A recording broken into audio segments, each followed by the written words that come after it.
pagka ganito talaga maulan at malamig ang panahon guys, masarap pumigop ng mainit na sabaw. Kaya naman this time, magluluto ulit tayo ng charan! It's udong noodles, ayun, or udong noodles guys. Sino familiar dito sa inyo sa udong noodles? Last time kasi nagluto ako udong noodles with sardines guys. This time naman, magluluto ulit tayo ng ganito pa rin, pero sa mackerel na po natin ilalagay, isasahog guys. Parehas lang din naman po yung ingredients niya. Very simple lang na ulam talaga. Yung mga, alam mo yung mga abot kaya lang natin. So, mayroon pa tayong ditong bawang, sibuyas, kamatis, yung ating udong noodles, yung ating mackerel, and of course, yung ating pechay, guys. At sa mga gusto mo palang umorder nitong ating udong noodles, guys, available to sa aking showcase dyan sa Black Up, guys. Just follow me on TikTok, Inday Ivy, and available po tong ating udong noodles. Mura lang po ito, guys. Promise. So, let's start!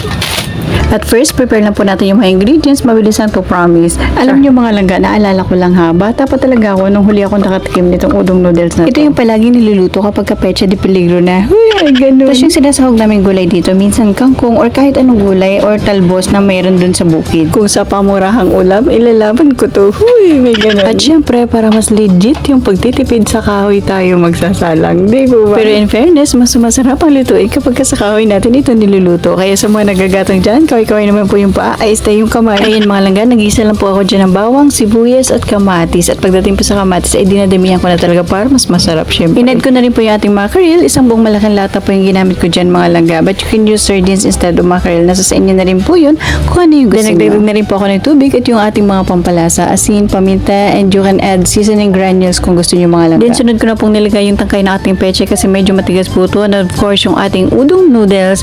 At sunod ko na rin pong nilagay yung ating dahon ng pechay. O diba, as of this moment, paluto na talaga itong mga langga.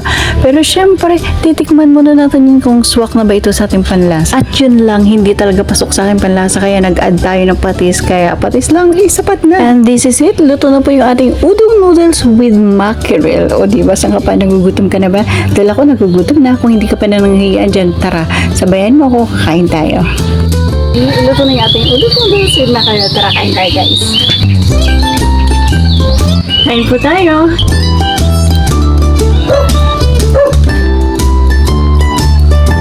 Luto po tayo ng udong noodles. Mausok sa likod ko. Ayun.